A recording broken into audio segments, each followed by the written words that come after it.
রাব্বুল আলামিন বলেন বেহেশতে যদি যেতে চাও তাহলেও ইবাদত করা লাগবে, ইবাদত ছাড়া জান্নাতে যাওয়া যাবে না। ফাদখুলি ফি ইবাদি ওয়াদখুলি জান্নাতি, সর্বপ্রথম আমার বান্দার মধ্যে দাখিল হয়ে যা, আমার গোলামির মধ্যে দাখিল হওয়া, আমার গোলাম হয়, এরপরে আমার জান্নাতে চলে যা। আগে গোলাম হবি, তারপরে কোথায় যাবি?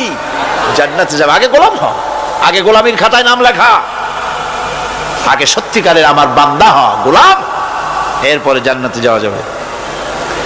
জান্নাতে যাইয়া আল্লাহর সাথে কি দেখা করতে চাই? আল্লাহর সাথে দেখা করতে চাই।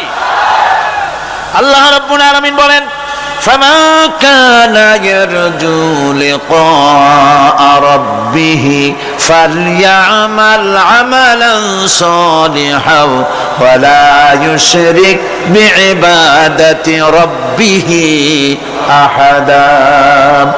তোমাদের মধ্যে যদি কেউ আল্লাহর সঙ্গে, তার রবের সঙ্গে যদি কেউ দেখা করতে চায় তাহলে সে যেন ভালো ভালো কাজ করে, নেক কাজ করে, আর তোমার রবের সাথে অর্থাৎ আল্লাহ রাব্বুল আলামিনের সাথে ইবাদতের মধ্যে যেন কাউকে শরীক না করে।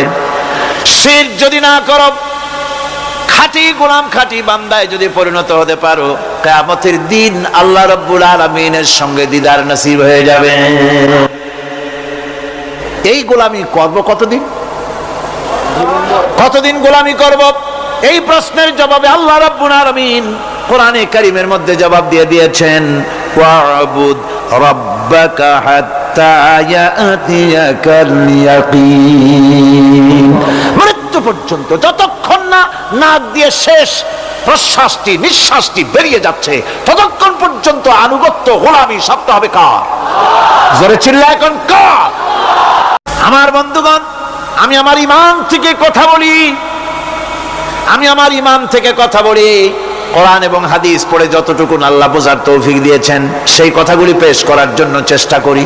বন্ধুগণ, এদিক ওদিক কোনো দিকে না ঘুরে মসজিদে যান, মসজিদে গিয়ে নামাজ পড়েন, আর আল্লাহর কাছে হাত পেতে আল্লাহরে বলেন। সেজদা গিয়া যখন রব্বুল আলামিনের দরবারে কিছু চাইবেন, হুজুরের কাছে জিজ্ঞেস করা হয়েছে, হুজুর, বান্দা কখন আল্লাহর নিকটবর্তী হয়ে যায়? আল্লাহর নবী বলেছেন, বান্দা যখন সেজদা দেয় তখন বান্দা একেবারে আল্লাহ পাকের কাছে চলে যায়। আল্লাহর কাছে চান, যা দরকার, ছেলে নাই, মেয়ে নাই, বউ নাই, অথবা চাকরি নাই, প্রমোশন চাই, ব্যবসায় উন্নতি চাই, যা দরকার কাকে বলবেন? মনটাকে পরিষ্কার করুন, আজকে মনটাকে সাফ করুন, সমস্ত দুর্বলতা থেকে মনকে উঠায় আনো, বিশ্বাস করুন, যা চাওয়ার, যা বলার সবটা আল্লাহর কাছে। কার কাছে? আমি তার গোলাম। আমি কার গোলাম? আল্লাহ ছাড়া কারো কাছে আমার অভিযোগ তুলবো না, সবটা বলবো আল্লাহর কাছে। বলে দেখেন, বলে দেখেন আল্লাহ পাক কিভাবে আপনাকে সাহায্য করেন। সুবহানাল্লাহ। ভাইরা আমার, আল্লাহ রাব্বুল আলামিন রাসূল করিম সাল্লাল্লাহু আলাইহি সাল্লামকে বলেছেন, ফাইদা ফারাগতা ফানসাব ওয়া ইলা রাব্বিকা ফারগাব। যখন তুমি খালি হাত হয়ে যাবে, দাঁড়িয়ে যাবে এবং তোমার রবের কাছে মিনতি জানাবে, কিছু যখন থাকবে না, তোমার রবের কাছে দাঁড়ায় যাও আর তার কাছে মিনতি জানাও, তোমাকে আল্লাহ ভরপুর করে দিবেন। ভান্ডের কোনো অভাব নাই। আমাদের ভান্ড হচ্ছে যত দেব তত কমবে, আর আল্লাহর ভান্ড যত দেয় তত সমান সমান থাকে, মোটেই কমে না, মোটেই। আমার এই কথা আপনাদের মনে আছে কিনা জানি না। সম্রাট শাহজাহানের সময় এক ফকির, এক ভিক্ষুক ভিক্ষা করে বেড়াতো। 70-80 বছর বয়স হয়ে গিয়েছে। এক লোক বলছে, সারা জীবন তো তোমার ছোটবেলা থেকে ভিক্ষা করতে দেখলাম। সে বলল, মানুষের দেয় তো 2 পয়সা, 1 পয়সা, ভিক্ষা ছাড়া করবোটা কি? লোকটি বলল, তোমার একটা পরামর্শ দেই, একদিন সম্রাটের কাছে গিয়ে যে দেখো, একবারে যা দেবে খাইয়া কুলাইতে পারবে না। সম্রাট শাহজাহান কোথায় আছে এখন? দেখো গিয়া মসজিদে আছে। লোকটি মসজিদের বাইরে গিয়ে দেখে সম্রাট একা হাত তুলে বসে আছে, চোখ থেকে পানি পড়তেছে দর দর করে, দাড়ি ভিজে জামায় পড়তেছে। বহুক্ষণ দাঁড়িয়ে আছে। এরপরে সম্রাট তার মুনাজাত শেষ করে বেরিয়ে আসছেন, ফকিরের সঙ্গে দেখা। ফকির বলল আসসালামু আলাইকুম, তিনি বললেন ওয়ালাইকুম আসসালাম রাহমাতুল্লাহ। ফকির রওনা করেছে। বাদশাহ বলছে, তুমি তো একজন ভিক্ষুক মানুষ বলি মনে হয়, আমার কাছে তো কেউ কিছু না চাইয়া যায় না, তুমি যে কিছু না চেয়েই চলে যাচ্ছ। ভিক্ষুক বলছে, জাহাপানা, সত্যি কিছু চাইতে এসেছিলাম আপনার কাছে, কিন্তু আপনার অবস্থা দেখে আমার জ্ঞানের চোখ খুলে গেছে। আমি দেখতে পেলাম আমি যে সম্রাটের কাছে ভিক্ষা চাইতে আসলাম, আমি তো শুধু তাকায় আছি, আমি তো কান্দি না, বরং আমি যার কাছে চাইতে এসেছি তিনি আমার চাইতে আরো নগণ্য ভিক্ষুকের মতো হয়ে কার কাছে যেন হাত পেতে চোখের পানি ফেলে কান্দে। মনে মনে ভাবলাম, সম্রাট কান্দে যে সম্রাটের কাছে, ওই আল্লাহ ছাড়া জীবনে কারো কাছে কিছু চাইব না। আল্লাহর কাছে চাওয়ার অভ্যাস করুন, তিনি দিতে পারেন, সবকিছু তার আছে। এই বিশ্বাস মনের ভিতরে জমাতে হবে, তাহলেই সত্যিকারের মুসলমান আমরা হব। আল্লাহ পাক সত্যিকারের গোলাম আমাদেরকে বানাবেন, আমরা বলি আমিন। খাদ্য যদি চাই ক্ষুধার সময়, নিরাপত্তা যদি চাই ভীতির সময়, আল্লাহ রাব্বুল আলামিন বলেন কোন গভর্নমেন্ট দিতে পারবে না, দুনিয়ায় কেউ দিতে পারে নাই, পারবেও না। ক্ষুধার সময় যদি খাদ্য চাও, ভীতির সময় যদি নিরাপত্তা লাভ করতে চাও, তাহলে ফালইয়াবুদু রাব্ব হাযাল বাইত, এই ঘরের মালিকের ইবাদত কর। কোন ঘর? কাবা ঘর। বলেন কোন ঘর? কাবা ঘর। কাবা শরীফের মালিকের ইবাদত কর, তাহলে কি হবে? الذي أطعمهم من جوع وآمنهم من خوف। এই ঘরের মালিকের ইবাদত যদি করো, তাহলে ক্ষুধার সময় তিনি তোমাদেরকে খেতে দিবেন, আর ভীতির সময় তিনি তোমাদের নিরাপত্তা দান করবেন। হে ওয়াদা কার? চিল্লায় বলেন ওয়াদা কার? আল্লাহ পাকের ওয়াদা বিশ্বাস হলো না, এমনই পোড়া কপালের মুসলমান। নির্বাচন যখন আসলো, সলিমউদ্দিন সাহেব আসতেন মঞ্চের উপরে, পরিচয় করানো হচ্ছে। এত আপনারা যার বক্তৃতা শোনার জন্য দ্বিপ্রহরের রৌদ্রে কষ্ট করতেছিলেন, এখন সেই সংগ্রামী জননায়ক, বিপ্লবী সন্তান, তিনি এখন আপনাদের সামনে বক্তব্য রাখবেন। উনি দাঁড়ায় বললেন, ভাইয়ারা আমার, বোনের আমার, আমি এবার বোতল মার্কা বাক্স নিয়ে দাঁড়াইছি, আমারে সকলে মিলে ভোট দেন। এবার যদি ক্ষমতায় যেতে পারি, না খাইয়া কেউ মরবেন না, কিন্তু কি খাইয়া মরবে তাও কয় না। মানুষেরা এই কথাগুলি বিশ্বাস করলার সমানে ভোট দিল। হায় রে কপাল! আল্লাহ বললেন আমার ইবাদত কর, আমার গোলামি কর জীবনের সব জায়গায়, তাহলে ক্ষুধার সময় খাইতে পারবি আর ভীতির সময় নিরাপত্তা পাবি। আল্লাহর কথাটা বিশ্বাস হইল না। এই নামাজ পড়ার মুসলমানের দাম আছে, কম দাম আছে? এ রোজা খাওয়ার দাম আছে? এ মুসলমান দাবি করার দাম আছে? আল্লাহ রাব্বুল আলামিন তিনি পরিষ্কার করে বলছেন, এই ঘরের মালিকের ইবাদত করো, তিনি ক্ষুধার সময়ে খেতে দিবেন, আর তিনি তোমাদেরকে ভীতির সময় নিরাপত্তা দান করবেন। চাউলের অভাব হবে না, পাটের অভাব হবে না, খাদ্যের অভাব হবে না, কারণ দুটি জিনিস যদি তোমরা করতে পারো, খাবারের অভাব হবে না। ওয়ালাউ আন্না আহলাল কুরা আমানু ওয়াত্তাকাউ লাফাতাহনা আলাইহিম বারাকাতিম মিনাস সামাই ওয়াল আরদ। দেশের লোকেরা, জনপদের লোকেরা যদি দুইটা কাজ করে, এক নম্বরে হলো আমার উপরে ঈমান আনবে, দুই নম্বরে হলো আমাকে ভয় করার নীতি অবলম্বন করে যদি চলে, তাহলে ওই দেশের মানুষের জন্য আকাশ আর জমিনের সব বরকতের দরজা আমি আল্লাহ খুলে দেব। আল্লাহর ওয়াদা। আল্লাহ পাকের নিকট মানুষের সবচাইতে বড় দাবি কি? আল্লাহর কাছে মানুষের সবচাইতে বড় দাবি কি করতে পারেন? পারেন না। আল্লাহ পাকের কাছে মানুষের শ্রেষ্ঠ দাবিটা আল্লাহ নিজেই শিখাই দিয়েছেন। আমার কাছে দাবি কর, ইহদিনাস সিরাতাল মুস্তাকিম। আয় আল্লাহ, একটা সোজা, একটা সরল রাস্তা আমারে দাও, একটা সহজ পথ আমারে দাও। এই কথা সূরা ফাতিহা দাবি করার পর আল্লাহ রাব্বুল আলামিন এই অভিনন্দনের জবাবে, 7টা বাক্যের অভিনন্দনের জবাবে আল্লাহ রাব্বুল আলামিন 30 পারা কোরআন শরীফ নাজিল করে দিলেন। সূরা ফাতিহার এই সওয়ালের জবাবে আল্লাহ পাক বললেন ওয়া আনি'বুদুনি হাযা সিরাতুম মুস্তাকিম। সোজা রাস্তা চাও, আমার গোলামি করো, ইবাদত করো। সব জায়গায় ইবাদত, গোলামি করাই লাগবে। আমার কাছে সোজা রাস্তা চাও, সোজা রাস্তা হলো আমার গোলামি করা। কার গোলামি? বেহেশতে যেতে চান? আমি আস্তে জিগাইলাম বলে আপনারও আস্তে জবাব দিলেন। বেহেশতে যেতে চান? সুবহানাল্লাহ। এমন কোন মানুষ আছে নাকি যে বেহেশতে যেতে চায় না? মদ খোর যাইতে চায়। সবাই, আমরা সবাই বেহেশতের আশা করি, ঠিক কিনা? আল্লাহ রাব্বুল আলামিন বলেন বেহেশতে যদি যেতে চাও তাহলেও ইবাদত করা লাগবে, ইবাদত ছাড়া জান্নাতে যাওয়া যাবে না।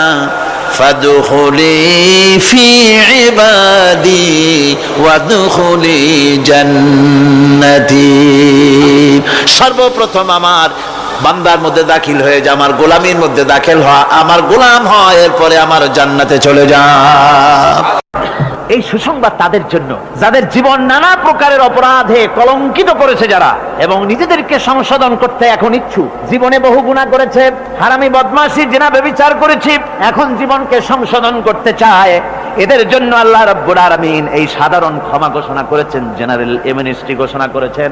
সাধারণ ক্ষমা ঘোষণা করে দিলেন যে তোমরা এখনো যদি হেদায়েত হতে চাও, চূড়ান্ত ধ্বংস থেকে যদি বাঁচতে চাও, তাহলে আমি তোমাদের জন্য তওবার পথ খুলে রেখেছি। আল্লাহ যদি এই তওবার পথ খুলে না দিতেন তাহলে মানুষ হতাশায়, নিরাশায় শয়তান হয়ে যেত।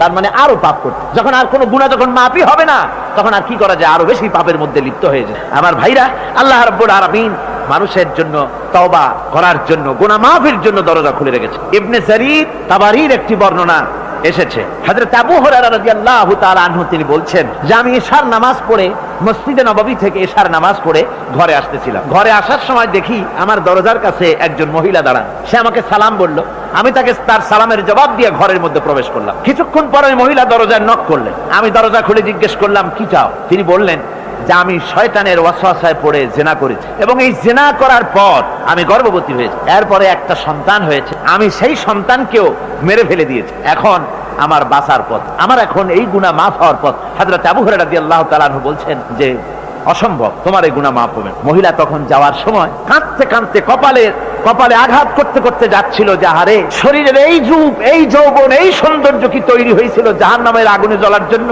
এইভাবে করে চিৎকার দিতে দিতে মহিলা যান। হযরত আবু হুরায়রা বলেন আমি সকালবেলায় আল্লাহ রাসূলের সঙ্গে ফজরের নামাজ আদায় করে আল্লাহ নবীকে ঘটনা শোনালাম। বললাম হে রাসূল, আমি তো মহিলাকে এই রকম জবাব দিয়ে। হযরত আবু হুরায়রা দৌড়ে গেলেন, বললেন আমি ছুটতে লাগলাম, এমন ভুল আমি কথা বলেছি।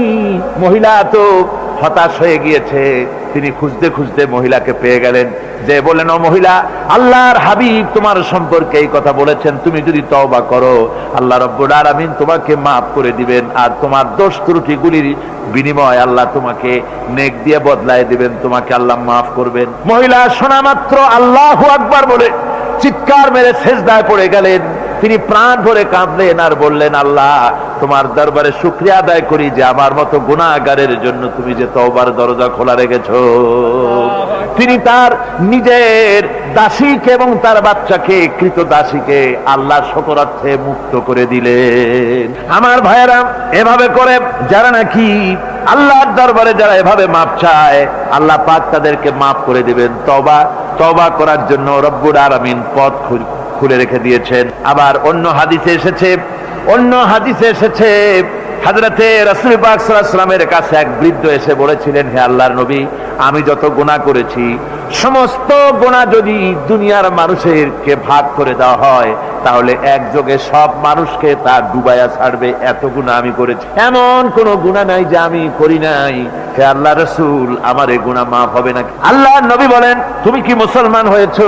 লোকটি বলল, হুজুর আমি মুসলমান হয়ে গেছি। আশহাদু আল্লা ইলাহা ইল্লাল্লাহু ওয়াহদাহু লা শারীকা লাহু ওয়া আশহাদু আন্না মুহাম্মাদান আবদুহু ওয়া রাসূলুহু। কওলু। পড়েন সবাই, আশহাদু আল্লা।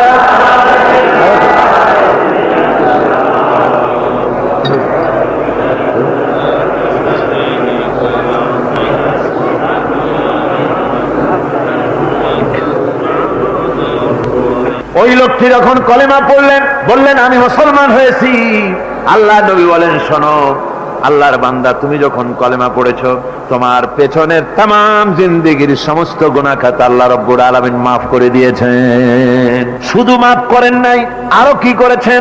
ওয়ায়ুবাদদিলুল্লাহু সাইয়্যাতিহিম হাসানাত। দোষ ত্রুটি তোমার যা আছে, যে ব্যক্তি তওবা করে আল্লাহর পথে চলে, নেক আমল করে, পেছনের জীবনের দোষ ত্রুটি যা করেছেন সবগুলির বদলে আল্লাহ রব্বুল আলামিন নেকি লিখে দিবেন। জোরে বলেন সুবহানাল্লাহ। তার মানে হচ্ছে জীবনে যত অপরাধ করেছিল তওবা করে যখন ভালো কাজ করবে, আর পেছনের কথাগুলি যখন মনে করবে গভীর রাত্রে, আল্লাহ আমি এই ধরনের পাপ করেছিলাম, চুরি করেছি, ডাকাতি করেছি, জেনা করেছি, মদ খেয়েছি, মিথ্যা কথা বলেছি, এই সব কথা বলে যত অনুশোচনা করবে আর অনুতপ্ত হবে, চোখ দিয়া যত পানি পড়বে, নতুন নতুন করে তার আমল নামে আল্লাহ নেকি লিখতে থাকবেন। জোরে বলেন সুবহানাল্লাহ। রব্বুল আলামিন তার বান্দাকে এত ভালোবাসেন, একজন সাহাবী কতগুলি পাখির বাচ্চা নিয়ে রাসূলের কাছে হাজির হয়েছেন। আল্লাহ নবী বলেন এই পাখির বাচ্চাগুলি আনলা কেন?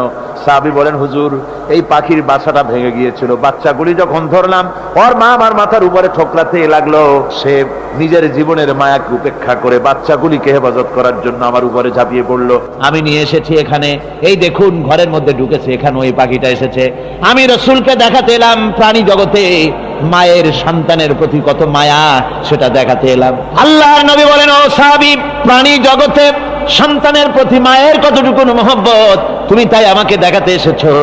শোনো, এই প্রাণী জগতে সন্তানের প্রতি মায়ের যত মহব্বত, তার চাইতে লক্ষ কোটি গুণে বেশি মহব্বত বান্দার প্রতি আল্লাহ রাব্বুল আলামিনের। মহব্বতকে, করুণাকে, রহমতকে, ভালোবাসাকে 100 ভাগ করা হয়েছে। 100 ভাগ করে 99 ভাগ আল্লাহ নিজের কাছে রেখেছেন, আর একটা ভাগ তামাম পৃথিবীর প্রাণী জগতে আল্লাহ ছড়াই দিয়েছেন। একটা ভাগ দিয়েছেন সারা দুনিয়ায় প্রাণী জগৎ, সেই একটা ভাগে এই শত সহস্র কোটি প্রাণীর মধ্যে যেটুকুন আমরা পাইছি, এতটুকুন মহব্বতে সন্তানের জন্য কলিজায়, সন্তানের কোনো অকল্যাণ হলে কলিজায় পানি থাকে না, সন্তানের কোনো অসুবিধা হলে বা মা বাপের কষ্ট হলে বা কারো কোনো কষ্ট হলে আমরা এই ধরনের আমাদের অবস্থা সৃষ্টি হয়ে যায়।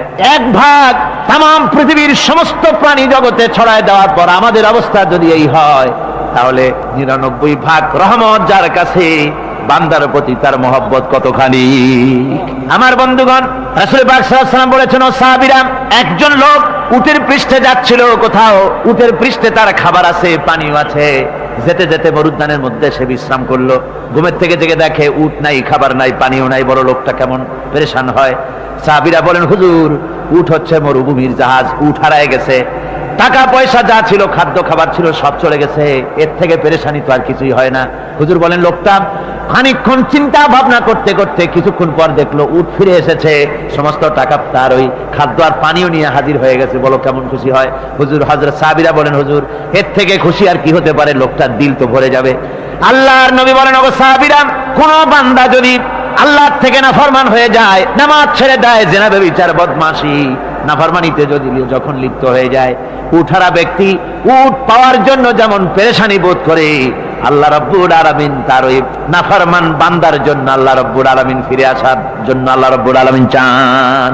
বান্দা যখন, নাফরমান বান্দা নিজের গুনাহ বুঝতে পেরে যখন সেজদায় পড়ে গিয়া কান্দে, রব্বুল আলামিন আমার গুনাহ মাফ করে দাও, এইভাবে যখন কাঁদতে থাকে, রব্বুল আলামিন আল্লাহর হাবিব বলেন উঠারা ব্যক্তি উঠ ফেলে পড়ে, ওই ব্যক্তি যত খুশি হন। কোন নাফরমান বান্দা যখন সেজদায় পড়ে যায়, আল্লাহ রাব্বুল আলামিন এর চাইতে লক্ষ কোটি গুণে বেশি খুশি হয়ে যান। আল্লাহ পাক হচ্ছেন রহমান রহিম, গাফুরুর রহিম। পৃথিবীতে এমন কে আছে আপনি আমাকে বলেন, এমন কে আছে অপরাধ করবে না আর সে বলবে আয় তোরে মাফ করে দেই? বলেন এরকম আছে নাকি? কেউ বলেন আছে? এমনকি বাপ মা ছেলে অন্যায় করেছে, বাপ মার দিল চায় ছেলেটা যদি মাপ চাইতো বড্ড ভালো হতো, ওর সাথে প্রাণ ভরে কথা বলতাম, বুকের সাথে জড়িয়ে নিতাম, কিন্তু মুখ খুলে বলে না যে অপরাধ করেছিস মাফ চাইয়া যা, এরকম বলে। মাও বলে না, বাপেও বলে না, কিন্তু একমাত্র মহান সত্য রব্বুল আলামিন বান্দা যখন গুনাহ করে আল্লাহ ডাকে, বান্দারে গুনাহ করেছিস ফিরে আয়, আমি তোরে মাফ করে দেব। গুনাহ করেছিস ফিরে আয়, জিনা করেছিস ফিরে আয়, মদ খেয়েছিস ফিরে আয়, মানুষ হত্যা করেছিস ফিরে আয়, কুফরি করেছিস ফিরে আয়, আগুন পূজা করেছিস ফিরে আয়, মাটি পূজা করেছিস, সূর্য পূজা করেছিস, যা করেছিস না কেন ফিরে আয়, আমাকে ডাক দে, আমি তোর জিন্দেগির গুনাহ আমি আল্লাহ মাফ করে দেব। এই জন্য আল্লাহ রাব্বুল আলামিনকে যখন কোন বান্দা একবার ডাকে, দিল থেকে কলিজা থেকে একটা ডাক যদি দেয় আল্লাহ, হাজার ডাকের তুলনায় একটা ডাক আল্লাহ, কলিজা থেকে ডাক, এই ডাকটা কোথা থেকে?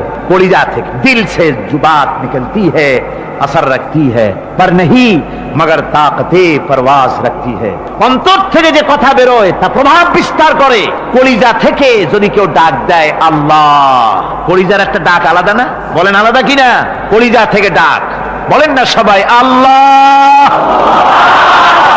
কলিজা থেকে একটা ডাক যদি কেউ ভাবে আল্লাহকে ডাক দেয় আল্লাহ, আল্লাহ রাব্বুল আলামিন বান্দা যখন একবার ডাক দেয় আল্লাহ তখন 70 বার লাব্বাইক বলেন, 70 বার সাড়া দিয়া বলে বান্দা কি চাও, আমি তোর কাছে হাজির। কি চাস বল, আমাকে আমি মাফ করে দেব। সুতরাং আল্লাহ রাব্বুল আলামিন বলছেন আমার কাছে ক্ষমা চাও, মাফ চাও, আমার কাছে মাফ চাও, যত মাফ চাইবে আমি মাফ করে দেব। পৃথিবীতে এমন কেউ নাই যার কাছে বেশি চাইলে তিনি খুশি হবেন। আল্লাহ রাব্বুল আলামিন এমন এক সত্তা যার কাছে যত বেশি চাওয়া যাবে তিনি তত বেশি খুশি হবেন। হর হমেশা দেনে কো वो तैयार है जो न मांगे उससे वो बेजार है। যত বেশি চাওয়া যায় আল্লাহর কাছে আল্লাহ তত খুশি হন, আর যে ব্যক্তি চায় না আল্লাহর কাছে আল্লাহ তার উপরে বেজার হয়ে যান। ওয়ামান তাবা ওয়া আমিলা সালিহান ফাইন্নাহু ইয়াতুবু ইলাল্লাহি মাতাবা। আর যারা তওবা করে, নেক আমল করে, তার আল্লাহর দিকে ফিরে আসে, যেমনটি তার আসা উচিত তেমন ভাবে সে আল্লাহর কাছে ফিরে আসে, তার মানে হলো তওবা মাফ, তওবা কবুল করার জন্য, গুনাহ মাফ করার জন্য পৃথিবীতে কেউ নাই। আছে কেউ? গুনাহ কি কেউ মাফ করতে পারে? দুনিয়ায় কেউ পারে? আকাশে কেউ পারে? আল্লাহ ছাড়া কেউ গুনাহ মাফ করতে পারে? যদি মানুষ তওবা করে, রব্বুল আলামিন বলেন সে এমন ভাবে তওবা করে আল্লাহর কাছে ফিরে এসেছে যেখানেই তার আসা উচিত, এই জায়গা ছাড়া আর তার কোনো যাওয়ার জায়গা নাই। সুতরাং সে জায়গা মতো এসেছে, অনুতপ্ত এবং অনুশোচনা করেছে। আল্লাহ পাক এ ধরনের অনুতপ্তকারী, অনুশোচনাকারীকে রব্বুল আলামিন ক্ষমা করে দিয়ে থাকেন। ওয়াল্লাযীনা লা ইয়াশহাদুনা আয-যুর ওয়া ইযা মাররু বিল-লাগবি মাররু কিরামা। আর যারা মিথ্যার সাক্ষ্য হয় না, রহমানের বান্দা তারা যারা মিথ্যার সাক্ষ্য হয় না, এরা হচ্ছে ষষ্ঠ বৈশিষ্ট্য। আর তারা কোনো অনর্থক, কোনো নিরর্থক কোনো কাজ যদি দেখে, ঘটনা দেখে, সেখান থেকে তারা শরীফ মানুষের মতো, একেবারে নিতান্ত ভদ্র মানুষের মতো সেখান থেকে কেটে পড়ে। গান বাজনা হচ্ছে, নাটক হচ্ছে, অশ্লীলতা হচ্ছে, গালাগালি হচ্ছে, অনর্থক কোনো কাজ হচ্ছে, নিরর্থক কোনো অনুষ্ঠান কিছু একটা হচ্ছে, ওখান থেকে একটা ভদ্রলোকের মতো, যেমন কোনো দুর্গন্ধময় জায়গা থেকে মানুষ যখন যায় নাকে রুমাল দিয়ে আস্তে করে সেখান থেকে পাশ কেটে চলে যায়, ঠিক কিনা? ঠিক ওইভাবে করে আল্লাহ পাক বলছেন আমার মুমিন বান্দারা এই ধরনের কোনো অনর্থক, নিরর্থক যে কাজের মধ্যে কোনো পরকাল নাই, আল্লাহ নাই, দুনিয়ার মানুষের স্বার্থ নাই, দেশের স্বার্থ নাই, রাষ্ট্রের স্বার্থ নাই, জনগণের স্বার্থ নাই, এই ধরনের সমস্ত গাল গপ্প, নাটক, উপহাস, এই ধরনের মজা, এই ধরনের অনুষ্ঠান যখন দেখে আমার মুমিন বান্দারা সেখানে দাঁড়ায় না। ময়লার কাছ থেকে নাকে রুমাল দিয়ে মানুষ যেমন চলে যায়, এই লোকটিও তখন অত্যন্ত ভদ্রের মতো আস্তে করে পাশ কেটে বেরিয়ে যায়। ওয়াল্লাযীনা ইযা যুক্কিরু বিআয়াতি রাব্বিহিম লাম ইয়াখিরু আলাইহা সাম্মান ওয়া উমিয়ানা। আর আমার বান্দাদের 7 নম্বরের, রহমানের বান্দা, খাঁটি বান্দা যারা, তাদের 7 নম্বরের বৈশিষ্ট্য হচ্ছে এই যে ওই সমস্ত বান্দারা তাদের কাছে যখন আমার আয়াতকে শোনানো হয়, আমার কোরআন তেলাওয়াত করে আমার আয়াত পড়ে যখন নসিহত শোনানো হয়, তখন তারা বোবার মতো, বধিরের মতো বসে থাকে না। তাহলে বুঝতে পেরেছেন? রহমানের খাঁটি বান্দা যারা, তাদের কাছে কোরআনের কথা ওয়াজ করে যখন শোনানো হয়, আল্লাহর কালাম যখন শোনানো হয়, আয়াত পড়ে পড়ে যখন নসিহত শোনানো হয়, লাম ইয়াখিরু আলাইহা সুম্মান ওয়া উমিয়ানা, তখন ওই ব্যক্তি অন্ধ এবং বধিরের মতো চুপ করে বসে থাকে না, বরং আমল করা শুরু করে দেয়। জোরে বলেন সুবহানাল্লাহ। যখন সে জানলো যে এগুলি হলো আল্লাহর বিরোধী কাজ, এগুলি আল্লাহর কাজ, আল্লাহ রসুলের কাজ, তখন তা পালন করা শুরু করে দেয়। এই 5 দিন ধরে কোরআনের যে কথাগুলি হলো, এই কথাগুলি শোনার পর আপনারা কি বসে থাকবেন? বসে থাকবেন? যারা বসে থাকবে এইগুলি শোনার পরে আল্লাহ তাদেরকে বলেছেন এরা হলো অন্ধ, এরা হলো বধির, এরা হলো বোবা। আমরা আল্লাহর এই যে কথা, আমরা কি অন্ধ আর বধির আর বোবা হবো নাকি? আমরা হবো না। আমরা অন্ধ নয়, বধির নয়, বোবা নই, বরং আল্লাহ যা বলেছেন, যা শুনলাম সামি'না ওয়া আতানা, এই 5 দিন ধরে যা শুনলাম আল্লাহর কথা। কার কথা শুনলাম? আর সমস্ত কথা আমরা আমল করবো। জোরে কোন আমিন। আল্লাহ যেন কবুল করেন। জোরে কোন আমিন। আমল করা কি? বসে না থাকা কি? বসে না থাকা হচ্ছে যা শুনলাম আল্লাহর যা ফরজ, যা হুকুম, তা মানবো। আল্লাহ যা নিষেধ করেছেন তার থেকে ফিরে থাকবো, এটাই হলো কাজ। এরপরে রব্বুল আলামিন বলেন والذين يقولون ربنا هب لنا من أزواجنا وذرياتنا قرة أعين واجعلنا للمتقين إماما।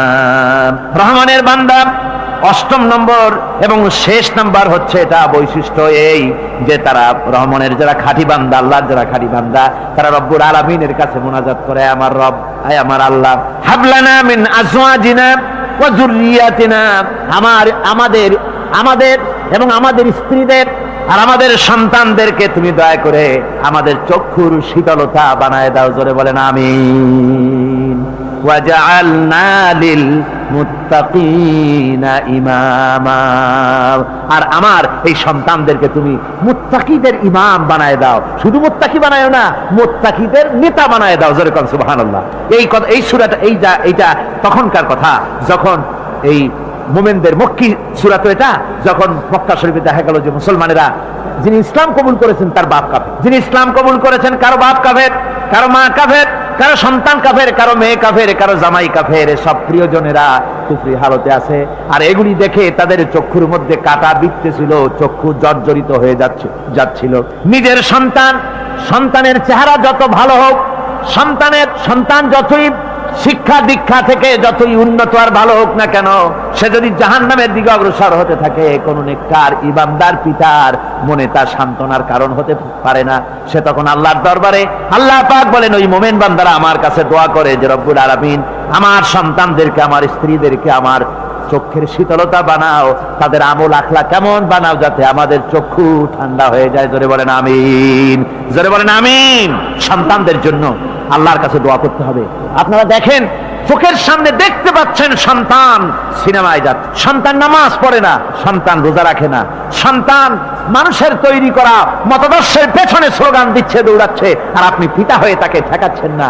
ওই ছেলে তো জাহান্নামে যাচ্ছে, আপনার দরদ হওয়া উচিত, ওই ছেলেকে ফিরানো দরকার আর আল্লাহর কাছে দোয়া করা দরকার। আমার বন্ধুগণ, দোয়া আল্লাহ নিজেই শিখাই দিচ্ছেন, দোয়া করো। পড়েন আমার সাথে, রব্বানা হাব লানা মিন আজওয়াজিনা ওয়া যুররিয়াতিনা কুররাতা আয়ুন ওয়াজআলনা লিল মুত্তাকিনা ইমামা। উলাইকা ইউজসাউনাল গুরফাতা বিমা সাবারু ওয়া ইউলাক্কাউনা ফিহা তাহিয়াতান ওয়া সালামা। আল্লাহ পাক বলেন এই সব লোকদের জন্য তারা যে সবর করেছিল, সেই সবরের কারণে আমি তাদের উত্তম জাযা দান করব। আর তাদের জন্য ফেরেশতারা চতুর্দিক থেকে ফেরেশতারা তাদের জন্য সম্বোধন করবে, তাদেরকে সম্বর্ধনা দিবে, ফেরেশতারা তাদের সম্বর্ধনা দিবে। ওয়াল মালাইকাতু ইয়াদখুলুনা আলাইহিম মিন কুল্লি বাবিন সালামুন আলাইকুম বিমা সাবারতুম ফানি'মা উকবাদ-দার। চতুর্দিক থেকে ফেরেশতারা আসতে থাকবে আর তারা সালাম দিতে থাকবে, তাদেরকে সম্বর্ধনা দেবে বেহেশতীদেরকে, আর বলবে তোমাদের জন্য এই পরকালের এই ঘরটাই, জায়গাটা কতই না উত্তম করে আল্লাহ তৈরি করে রেখেছেন। বলেন সুবহানাল্লাহ। সালামুন আলাইকুম। আল্লাহ বলছেন উলাইকা ইউজসাউনাল গুরফাতা বিমা সাবারু, তোমরা যে সবর এখতিয়ার করেছিলে সেজন্য আজকে তোমাদের জন্য আমি এই বিরাট নিয়ামত তোমাদের জন্য রেখেছি। দিনকে চালু করতে গেলে, ইসলামী আন্দোলন করতে গেলে বিপদ আসে, আর সেই বিপদে সবর এখতিয়ার করতে হয়। কত ভয় আসে, লোভ আসে, কত কিছু আসে। এগুলিকে উপেক্ষা করে যারা ইসলামী আন্দোলনের জন্য নফসের খাহেশকে, আরামকে হারাম করে দিয়ে আন্দোলনে যারা ঝাঁপিয়ে পড়তে পারে, তাদের জন্য আল্লাহ পাক এই সমস্ত নিয়ামত রেখে দিয়েছেন। কুল মা ইয়াবাউ বিকুম রাব্বি লাউলা দুআউকুম ফাকাদ কাযাবতুম ফাসাউফা ইয়াকুনু লিজামা। ও নবী, আপনি এদেরকে বলেন, আপনি এই লোকগুলিকে বলেন যে তোমাদের ব্যাপারে আল্লাহর কি প্রয়োজন পড়েছে যদি তোমরা আল্লাহকে নাই ডাকো, আল্লাহর কাছে যদি দোয়া না করো, যদি হাত না পাতো, আল্লাহ কি যদি না ডাকো, তাহলে তোমাদের দিয়ে আল্লাহর দরকার নেই। ফাকাদ কাযাবতুম, তোমরা তো অস্বীকার করে চলছো। ফাসাউফা ইয়াকুনু লিজামা, খুব তাড়াতাড়ি করে তোমরা বুঝতে পারবে, এমন অবস্থা, এমন আযাব আসবে যে তখন তোমাদের প্রাণ বাঁচানোই দায় হয়ে পড়বে। আমার বন্ধুগণ, একটা মানুষের সাথে মানুষের সৃষ্টি আর পাথরও সৃষ্টি, পাথরও একটা মাখলুক, মানুষও মাখলুক। পাথরের সাথে মানুষের পার্থক্য কোথায়? পাথর আল্লাহর দরবারে হাত তুলতে পারে না, আল্লাহকে ডাকতে পারে না, মোনাজাত করতে পারে না। মানুষ ডাকতে পারে, হাত তুলতে পারে, তার হাত দেওয়া আছে। মানুষ হয়ে যদি আল্লাহর দরবারে হাত তুলতে না পারলেন, চোখের পানি যদি না ফেলতে পারলেন, আল্লাহ পাক বলছেন, ও নবী বলে দেন, আপনি বলুন তোমাদের দিয়ে কি প্রয়োজন আল্লাহর? লাউলা দুআউকুম, তোমরা যদি সেই আল্লাহকে যদি না ডাকো, যদি তার কাছে হাত না তোলো, তাহলে তোমাদের দিয়ে আল্লাহর দরকারটা কি? তোমাদেরকে রব্বুল আলামিন তৃণখণ্ডের মতো উড়িয়ে দিবেন, কোন মর্যাদা থাকবে না আল্লাহর কাছে। সুতরাং মর্যাদা পেতে হলে আল্লাহকে ডাকতে হবে, আল্লাহর কাছে চাইতে হবে। এভাবে করে আল্লাহ পাক তার বান্দাদেরকে নির্দেশ করছেন। আল্লাহ রাব্বুল আলামিন কোরআন শরীফের ভিতরে বলেছেন, লাশ-শামসু ইয়ামবাগি লাহা আন তুদরিকাল কামারা ওয়ালাল লাইলু সাবিকুন নাহার ওয়া কুল্লুন ফি ফালাকি ইয়াসবাহুন। প্রবল জ্ঞানী হইবে যাহারা, আপন মনেতে বুঝিবে তাহারা, রাত্রি পারে না আগে যাইবার, দিনের স্থান করি অধিকার। চন্দ্র বাদে না সূর্যের গায়েতে, সূর্য পারে না চন্দ্রকে ধরিতে, যার যে স্থান বহাল রাখিয়া ভ্রমণ করিছে খোদাকে ডরিয়া। একটি নির্ধারিত সময় সীমা পর্যন্ত আপন আপন কক্ষপথে সব দৌড়াদৌড়ি করবে, কারো সাথে অ্যাক্সিডেন্ট হবে না কারো। ওয়াকুল্লুন ফি ফালাকি ইয়াসবাহুন, যা আছে মহাশূন্যে সব ঘুরতেছে। কে বলে? বলেন সবাই, কে বলছে? কোন সূরা? সূরা ইয়াসিন। আবার শুনুন, আল্লাহ পাক ফয়সালা দিচ্ছেন, ঘোরে কেডা? শুধু সূর্য ঘোরে না, শুধু চন্দ্র ঘোরে না, আল্লাহ মহাশূন্যে যা রেখেছেন সব ঘুরতেছে, সবই সন্তরণশীল, সব গতিশীল। সুতরাং ফয়সালা তো আল্লাহর কাছ থেকে নিতে হবে। পৃথিবী সৃষ্টি করেছেন, মানব গোষ্ঠী সৃষ্টি করেছেন এবং মানুষের প্রয়োজন মিটিয়েছেন। এই মানুষগুলিকে কে সৃষ্টি করেছে?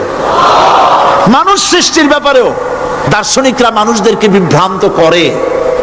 যা কলেজে বিশ্ববিদ্যালয়ে পড়ানো হয়, এই কোরআন শরীফ বিশ্ববিদ্যালয়ে পড়ানো হয়?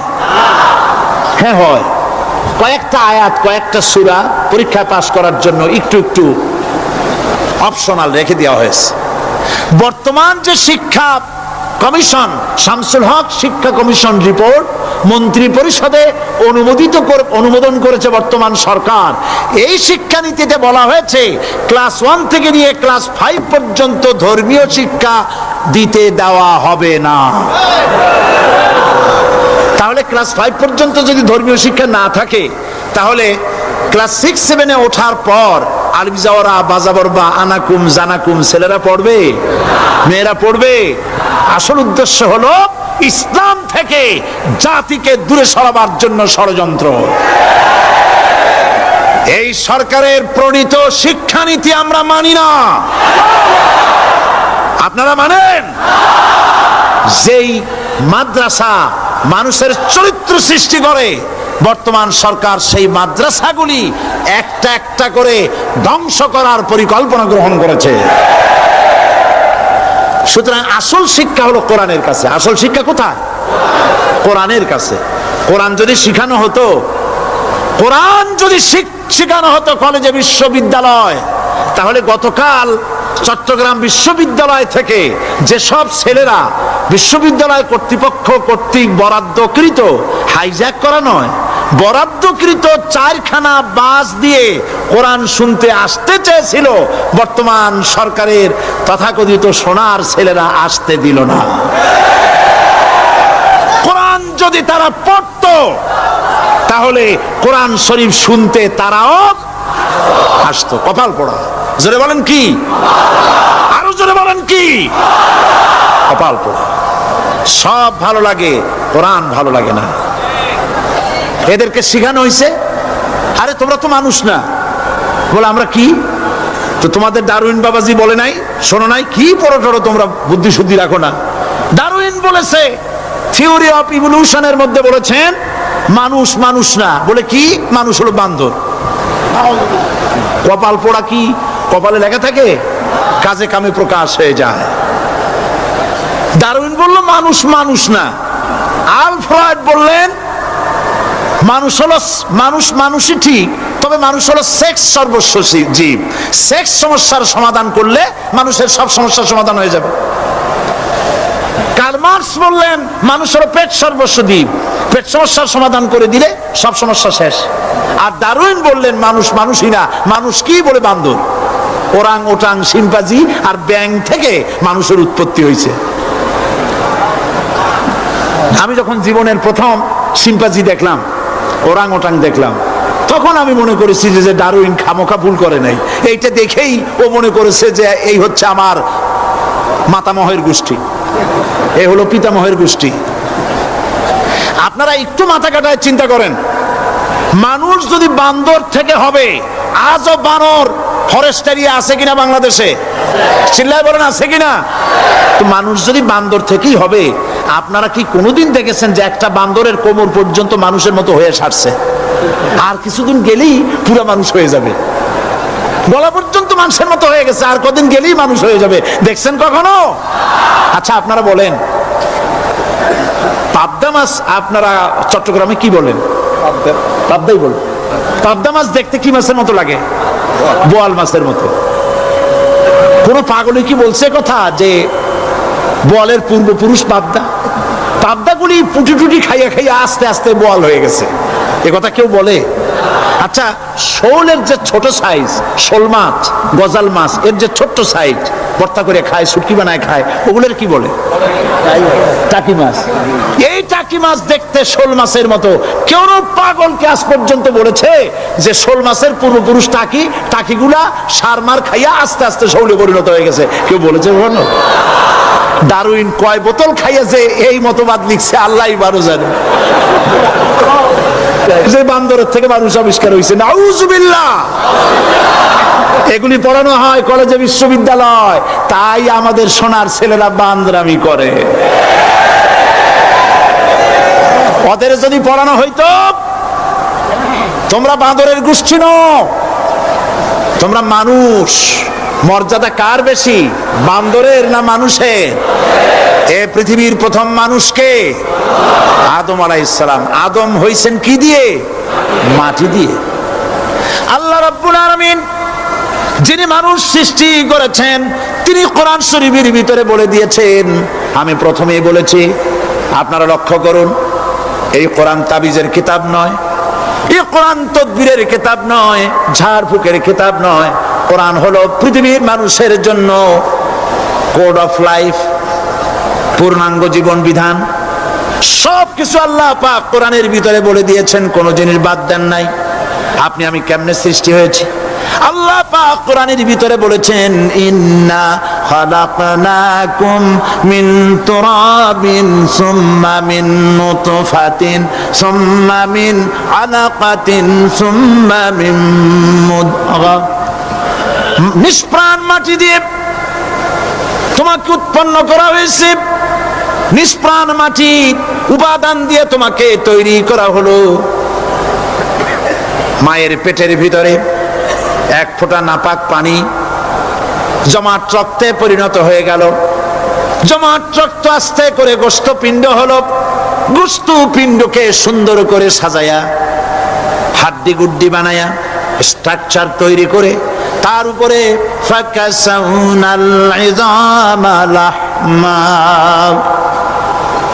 চামড়া দিয়ে গোস্ত দিয়া সাজায়া সুন্দর করে বানালাম। আল্লাহর পরিচয় শুনুন। আল্লাহ আমার কেমন আল্লাহ? মায়ের পেটের ভিতরে সন্তান বানায়া, এরপরে যখন রূহ দেওয়া হয়েছে, ক্ষুধা লেগেছে, খাবারের প্রয়োজন হয়েছে, আল্লাহ রাব্বুল আলামিন ওই কচি বান্দা মায়ের পেটে বসে কি খাবে, সেজন্য তার মা চিন্তা করে নাই, বাবা চিন্তা করে নাই, সরকার চিন্তা করে নাই। আল্লাহ রাব্বুল আলামিন মায়ের মাসিক অসুখকে বন্ধ করে দিয়ে সন্তানের নাভির সাথে আর মায়ের নাভির সাথে তার লাগায়া, পাইপ লাগায়া মায়ের মাসিক অসুখের রক্তগুলি দিয়ে সন্তানকে বড় বানালেন। মুখ দিয়া এই রক্ত পান করালেন না, মুখটাকে পবিত্র রেখে দিলেন যাতে করে পৃথিবীতে আসার পর ওই মুখ দিয়া আল্লাহ রাব্বুল আলামিনের জিকির করতে পারো। সন্তান মায়ের ভিতরে, পেটের ভিতরে বড় হলো। আল্লাহ রাব্বুল আলামিন বলেন, মাস দিন যখন পুরা হয়ে গেল, সুম্মা নুখরিজুকুম তিফলা, বাচ্চার আকারে পৃথিবীতে নিয়ে আসলাম। এখন খাবা কি? পৃথিবীতে যখন বাচ্চা এলো, তখন তার পেটের সাথে যে সংযোগ ছিল মায়ের নাভির সাথে আর সন্তানের নাভির সাথে, সেই সংযোগ তার আর কি থাকলো? কি করা হলো? কেটে দেওয়া হলো। লক্ষ্য করুন, খাবারের জন্য একটি মাত্র পাইপ আল্লাহ লাগাইছিলেন, পৃথিবীতে সন্তান আসার সঙ্গে সঙ্গে পাইপটা কেটে দেওয়া হলো। এবার কি খাবে? আল্লাহ রাব্বুল আলামিন মায়ের বুক থেকে সন্তানের জন্য এবার সিঙ্গেল সিগন্যাল, তার জন্য সিঙ্গেল কোন লাইন যেটা ছিল কেটে দিয়া মায়ের বুক থেকে সন্তানের জন্য ডাবল লাইন আল্লাহ চালু করে দিলেন। এমন দুধ বানায় দিলেন যা শুধু খাবার নয়, শুধু ফুড ভ্যালু নয়, এই দুধের ভিতরে ক্যালসিয়াম, এর মধ্যে ভিটামিন, এর মধ্যে আয়রন, এর মধ্যে মেডিসিন। দুনিয়ার এই সন্তান ছিল ফি কারারিম মাকিন, সুরক্ষিত জায়গার ভিতরে ছিল, কোনো পলিউশন সেখানে যেতে পারতো না, রোগের জার্ম সেখানে যেতে পারতো না। দুনিয়ায় এলো দূষিত আবহাওয়ার ভিতরে। এই সন্তানকে এখনই অ্যান্টিবায়োটিক খাওয়ালে পরে অসুবিধা হবে। আল্লাহ রাব্বুল আলামিন মায়ের দুধের ভিতরে ঔষধ দিয়া রোগের প্রতিষেধক বানায়া দিলেন। এ হলো আমার আল্লাহ। এ আমার কে? আল্লাহ। জোরে বলেন আল্লাহ। আল্লাহ। আল্লাহ রাব্বুল আলামিন মায়ের দুধ দিয়ে সন্তানকে বড় করলেন আর শোনায় দিলেন, খবরদার এই মায়ের সাথে, এই বাপের সাথে নাফরমানি করবি না। মা বাপের জন্য আমার কাছে দোয়া করবে, রব্বির হামহুমা কামা রাব্বায়ানি সগীরা। সবাই পড়েন আমার সাথে, রব্বির হামহুমা কামা রাব্বায়ানি সগীরা। আল্লাহ পাক শিখাই দিলেন বান্দারে, আমার কাছে দোয়া করায় আল্লাহ, আমার মা বাপ আমাকে ছোটবেলায় যেভাবে স্নেহের কোলে লালন পালন করেছে, এইভাবে আমার মা বাপ তোমার রহমতের কোলে লালন পালন করো। মনে থাকবে ভাইরা? বলেন মনে থাকবে? প্রত্যেক নামাজের পরে মা বাবার জন্য দোয়া করবেন, বেঁচে থাকুক আর মরে যাক, দোয়া করবেনই। মনে থাকবে? রব্বির হামহুমা কামা রাব্বায়ানি সগীরা। আবার পড়েন, রব্বির হামহুমা কামা রাব্বায়ানি সগীরা। আল্লাহ পাক মায়ের মর্যাদা এত বাড়াইছেন, সাহাবী প্রশ্ন করেছে, ইয়া রাসূলুল্লাহ খেদমত করব কার? হুজুর বলেন, তোমার মায়ের, তারপরে কার? তোমার মায়ের, তারপরে কার? তোমার মায়ের, তারপরে কার? তোমার পিতার। বাপের চাইতে মায়ের মর্যাদা আল্লাহ 3 গুণ বাড়াইয়া দিলেন, 3 গুণ বৃদ্ধি করে দিলেন। হাদিস শরীফে এসেছে, হযরত আবী হুরায়রা রাদিয়াল্লাহু তাআলা আনহু রাসূলের কাছে এসে রাতের বেলায় কাঁদতেছিলেন। হুজুর প্রশ্ন করলেন, আবু হুরায়রা কাঁদো কেন? হযরত আবু হুরায়রা বলছেন, হুজুর মা আমাকে মেরেছে, তিনি প্রশ্ন করলেন, আচ্ছা মা তোমার মারলো কেন? তুমি কি কোনো বেয়াদবি করছো? তিনি বললেন না। তবে মারলো কেন? হযরত আবু হুরায়রা বলেন, ইয়া রাসূলুল্লাহ, আপনার খেদমত থেকে বাড়ি ফিরতে আমার দেরি হয়ে গিয়েছিল। গভীর রাত্রে যখন বাড়ি গেছি, মা আমাকে প্রশ্ন করলেন, বাবা দেরি হলো কেন, কোথায় ছিলি? তাম পৃথিবীর মানুষ যেই কদম মোবারক চুমু দিতে পারলে ধন্য হয়ে যায়, সেই আখিরি জামানার পয়গম্বর নবী মুহাম্মদ রাসূলুল্লাহ সাল্লাল্লাহু আলাইহি সাল্লামের দরবার থেকে আসতে আমার দেরি হয়ে গেছে। ইয়া রাসূলুল্লাহ, আমার মা আপনার নাম শুনে তার গা জ্বলে উঠল। তিনি কাফের, মুশরিকা। আপনার নাম শুনে অগ্নি শর্মা হয়ে আমাকে ধরে পিটানো আরম্ভ করলেন আর বললেন, আবু হুরায়রা, হয় মুহাম্মদ সাল্লাল্লাহু আলাইহি সাল্লামের বাড়ি ছাড়বি, নইলে আমার বাড়ি ছাড়বি, কি করবি বল? মার খেতে খেতে আমি বললাম, মা তোমার গায়ে যত শক্তি আছে আমারে মারো, তোমার বাড়ি শুদ্ধ তাম দুনিয়াটা ছেড়ে দিতে পারি, মুহাম্মদ রাসূলুল্লাহর কদম মোবারক ছেড়ে দিতে পারি না। হুজুর, আমার মা গলা ধাক্কা মেরে আমাকে বের করে দিয়েছেন। হুজুর বলছেন, আবু হুরায়রা, মা তোমাকে মেরেছে আর আমার কাছে নালিশ করছো? আমি তোমার মায়ের কোনো বিচার করতে পারবো না। সুবহানাল্লাহ, এত বড় পাওয়ারফুল নবী, শানওয়ালা, ইজ্জতওয়ালি, বরকতওয়ালি, এত বড় নবী বলছেন মা মেরেছে, আমার করার কিচ্ছু নাই। সুবহানাল্লাহ। তোমার মা মুশরিকা হোক আর যাই হোক, তোমার মা। সুবহানাল্লাহ বলেন। আমার বন্ধুগণ, হযরত আবু হুরায়রা বলেন, ইয়া রাসূলুল্লাহ, মায়ের বিরুদ্ধে কোনো অভিযোগ নিয়ে আমি আপনার কাছে আসি নাই। হুজুর বললেন, কেন আসছো বলো খুলে। আবু হুরায়রা বলেন, হুজুর আমি জানি আপনি আল্লাহর দরবারে যদি কোনো ব্যাপারে হাত তোলেন আল্লাহ মঞ্জুর করে ফেলেন। আপনি দয়া করে আমার মার জন্য দোয়া করেন, আল্লাহ যেন হেদায়েত দিয়ে দেন।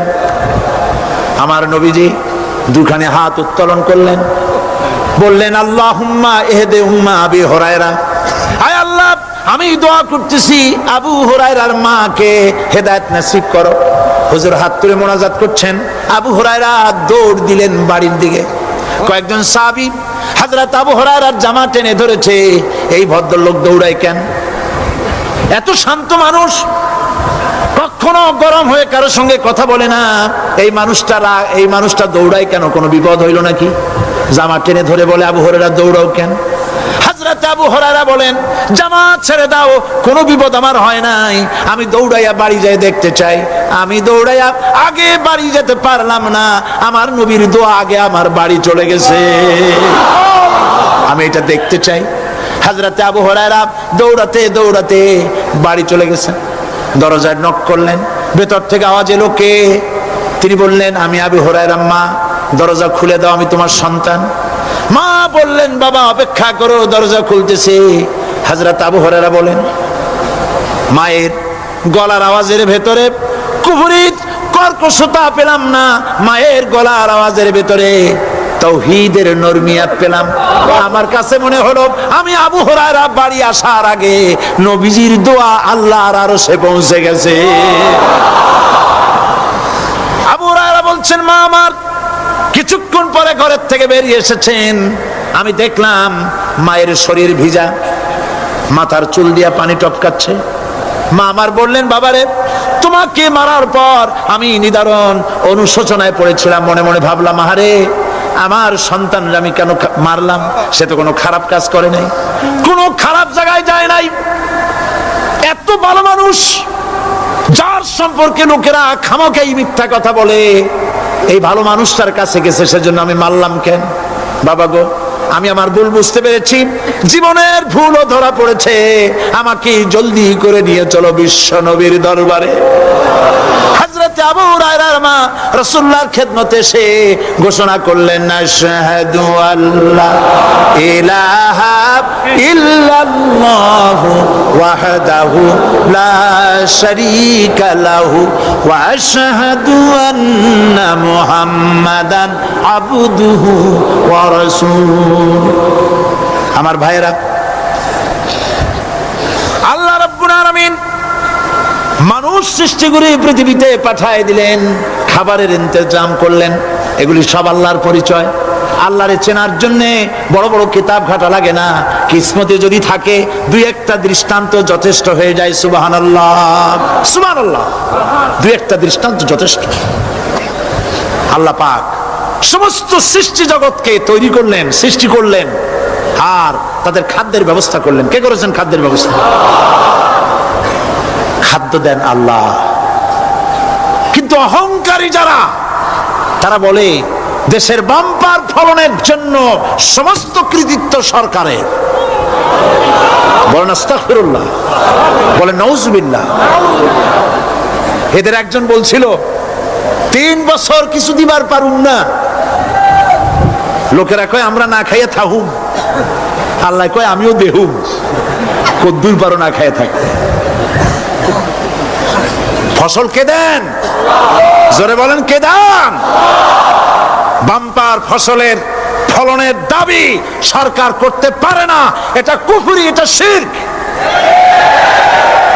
জমিনের ফসল কে দেন? আকাশের বৃষ্টি কার? পানি কার?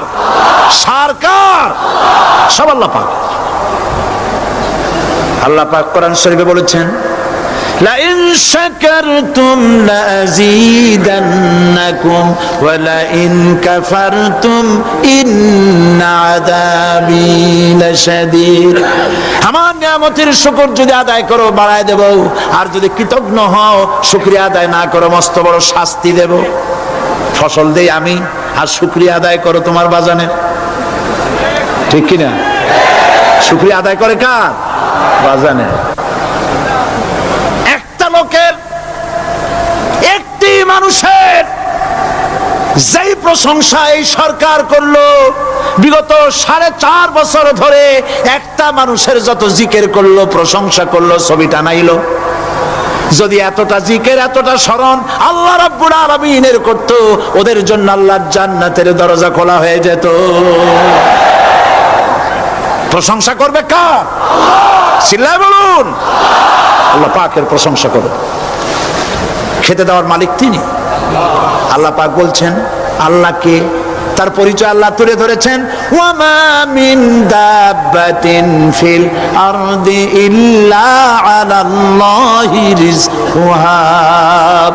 এই পৃথিবীর ভিতরে এমন কোন বিচরণশীল জীব নাই যার রিস্কের দায়িত্ব আমি আল্লাহ গ্রহণ করি নাই। সুবহানাল্লাহ বলবেন না? রিস্কের দায়িত্ব কার হাতে? আচ্ছা দেখুন তো, পৃথিবীর সমস্ত সরকারের কাছে বিভিন্ন মন্ত্রণালয় আছে না? খাদ্য মন্ত্রণালয় বলে কোনো মন্ত্রণালয় আছে কিনা? আছে। খালি কয় খামু আর খামু। খাদ্য মন্ত্রণালয় আছে, থাকার পরেও মানুষ না খাইয়া মরে। ঠিক কিনা? এবার একটু তাকান তো, জ্ঞানের চক্ষু দিয়া তাকান। ফরেস্ট এরিয়া, বাঘ আছে কিনা? নাই। সিংহ আছে কিনা? গন্ডার আছে কিনা? হাতি আছে কিনা? বিশাল বিশাল প্রাণী আছে কিনা?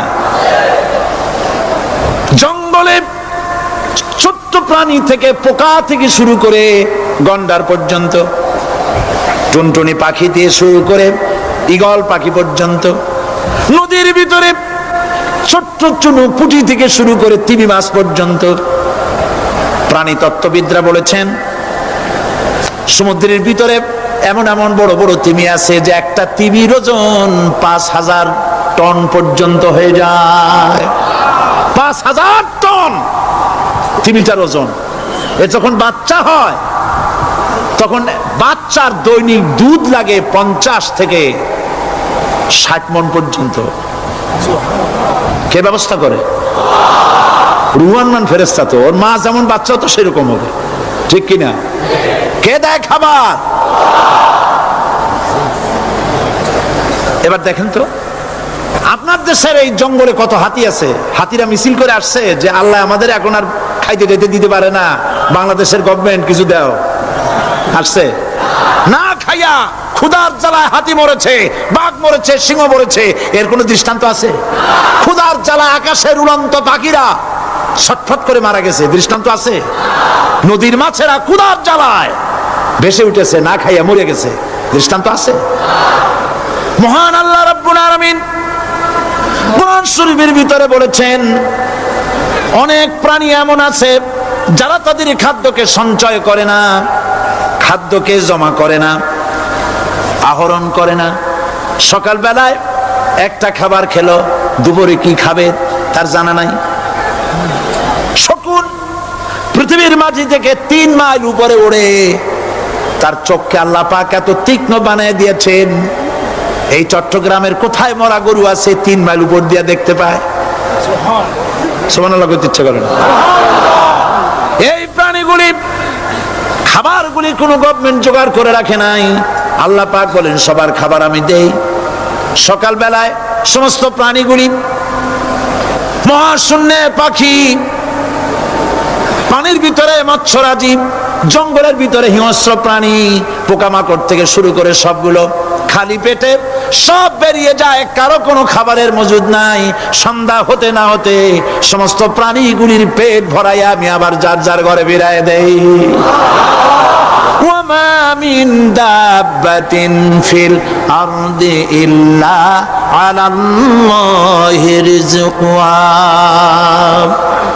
সমস্ত প্রাণী রিজকের দায়িত্ব আমি আল্লাহর হাতে। কে দেয় রিজেক? জোরে বলুন, কে দেন? আল্লাহ পাক। কি খাবেন সব আল্লাহ জোগাড় করে দিয়েছেন। তরি তরকারি জোগাড় করেছেন, মাছ জোগাড় করেছেন, চাউল দিয়েছেন, খাবার দিয়েছেন, গোশত দিয়েছেন, সব দিয়ে দিয়েছেন। আল্লাহ রাব্বুল আলামিন সমস্ত জিনিস দিয়ে মানুষকে আল্লাহ পাক তার জন্য আল্লাহ সব করেছেন। খালাকালাকুম মা ফিল আরদি জামিআ। এই পৃথিবীতে যা তৈরি করেছে সব তোমার জন্য। এ হচ্ছে আমার আল্লাহ। এ হচ্ছে আমার কে? আল্লাহ। সে আল্লাহ পাক বলছেন, আল্লাহর পরিচয় তিনি স্রষ্টা, তিনি রিজেক দাতা। এবার আইনদাতা কে? আইনদাতা কে? আরো জোরে বলুন। আইনদাতা আল্লাহ হচ্ছে আল্লাহর পরিচয়। ইনিল হুকমু ইল্লা লিল্লাহ আলা লাহুল খালকু ওয়াল আমর। সৃষ্টি যার, আইন চলবে তার। আমার দেশে আল্লাহর আইন চলছে? আমাদের দেশের কল কারখানা, ক্ষেত খামার, অফিস আদালত আল্লাহর আইন অনুযায়ী চলে? চলে না। বরং আল্লাহর আইনকে মুছে ফেলার জন্য, নিজেদের আইন সৃষ্টি করার জন্য প্রচেষ্টা চালানো হচ্ছে। আল্লাহর আইন মানুষের জন্য সব থেকে বেশি উপযোগী, কারণ সৃষ্টি করেছেন কে? বলেন, কে করেছেন? আল্লাহ। প্রত্যেকটি মেশিন আপনি যা কিনবেন, রেডিও হোক, টিভি হোক, যে কোনো যন্ত্র হোক, গাড়ি হোক, তার সাথে একটা লিটারেচার, একটা বই তার সঙ্গে দিয়ে দেওয়া হয়। ওই বইয়ের মধ্যে লেখা থাকে এটা কিভাবে চালানো হবে, অপারেট করা হবে, তার সিস্টেম লেখা থাকে। আপনার ইচ্ছা মতো চালাইলে হবে না। এই মানব গোষ্ঠীকে সৃষ্টি করেছেন। এখন আপনি যদি আপনার আইন মতো চালান, তা কি চলবে? চলবে না। আপনি আপনার আইন মতো চালাচ্ছেন, ভালোভাবে চলতেছে? চলতেছে না। স্বরাষ্ট্রমন্ত্রী বলতেছেন সন্ত্রাসীদেরকে মাটির তলা থেকে খুঁজে বের করা হবে, কিন্তু নাকের উপর দিয়া ব্রিফকেস চুরি হয়ে যায়, উনি তা ধরতে পারেন না। এই হলো আইন। অনাবরত খুন হচ্ছে, অনাবরত সন্ত্রাসী তৎপরতা চলছে। আর ওনারা বলছেন আগের থেকে এগুলি চলে আসছে, একজনের খুনের বিচার না হইলে এরকম খুন তো হইতেই থাকবে। তাহলে খুনকে, হত্যাকে, সন্ত্রাসকে সরকার জাস্টিফাইড করছেন। নাউযুবিল্লাহি মিন যালিক। এই জন্য আইন হতে হবে আল্লাহর। আইন হতে হবে কার? চিল্লায় বলেন, আল্লাহ পাকের আইন হতে হবে। আমি একদিন পার্লামেন্টে বলেছিলাম, আমার দেশের নেতা নেত্রীরা বারবার হজ করতে যান, উমরা করতে যান, সেখান থেকে আসার সময় কি আনেন? আতর, পাথর, সুরমা আর খুরমা, এই কিছু নিয়ে আসলেন। কিন্তু আমি বলেছি, আপনারা কি কিছু চোখে দেখেন না? পার্লামেন্টে এইভাবে বক্তৃতা করেছে, কিছু চোখে দেখেন না? আমি প্রশ্ন করে আমি আবার জবাব দিচ্ছি, আপনারা যারা হজ করতে যান, উমরা করতে যান, হজের কথাই ধরি, এই হজ করতে যখন যান তখন মুজদালিফায় একটা রাত কাটাইতে হয়। সেটা কোন দিন? ইয়ৌমে আরাফার পরের দিন এই মাঠে দালান কোঠা আছে, এখানে বেড়া আছে, শামিয়ানা আছে, পর্দা আছে, তাবু আছে, কিচ্ছু নাই। লক্ষ লক্ষ নারী আর পুরুষ পাশাপাশি শুয়ে থাকে, তাও সুবহানাল্লাহ কইতে ইচ্ছা করে না। সারা রাত জনে জনে পুলিশ পাহারাদার নাই। কিরকম মেয়ে এলো, চাঁদের সৌন্দর্য হার মানায় দিতে পারে এরকম সুন্দরী, এরকম সুন্দরী নারী, সুদর্শন পুরুষ পাশাপাশি রাস্তার ধারে মরুভূমির ভিতরে সারা রাত কাটাচ্ছে। ইয়ৌমে আরাফার পরের রাতটা একটা রাত পুরা এভাবে চলতেছে বছরের পর বছর, শতাব্দীর পর শতাব্দী, সহস্রাব্দীর পরে সহস্রাব্দী। আমি প্রশ্ন করি, পৃথিবীর ইতিহাসে কেউ কি এমন কথা বলতে পেরেছে, লিখতে পেরেছে যে মুজদালিফার রাতে সেখান থেকে 10টা নারী হাইজ্যাক হয়েছে, 5টা নারী লাঞ্ছিত হয়েছে, বলতে পারবে? গভীর রাত্রে পুরুষ সঙ্গী ছাড়া সুন্দরী রমণী, যুবতী রমণী একাকিনী নিজের ঘর ছেড়ে আল্লাহর ঘরে তওয়াব করতে আসে। তওয়াব সেরে তাহাজ্জুদের নামাজ পড়ে আল্লাহর কাছে মোনাজাত করে একা একা হাজার হাজার লাখো পুরুষের ভিতর থেকে আপন ঘরে ফিরে যায়। কারো বাবার হিম্মত নাই একবার তাকায়ছে তো রূপ উপভোগ করার জন্য, আবার তাকায়, অথবা তার আঁচল ধরে টান মারে। আছে ইতিহাস, কথা কন না কেন? সুন্দরী একটা মাইয়া মক্কা থেকে মদিনা থেকে পাওয়া যায় না, 15 দিন হয়ে গেছে। হয়েছে কখনো? এবার জবাব দেন, কেন হয় না? কেন হয় না? আমার দেশের মেয়েরা রাস্তা দিয়ে হাঁটতে পারে না। হাই স্কুল মেয়েদের, হাই স্কুল মেয়েদের কলেজ যখন ছুটি হয়, তথাকথিত সোনার ছেলেরা গেটের সামনে এতিমের মতো কালায় থাকে। অনবরত হাইজ্যাক হচ্ছে, ধর্ষণের সেঞ্চুরি হচ্ছে। আর ওখানে হয় না কেন?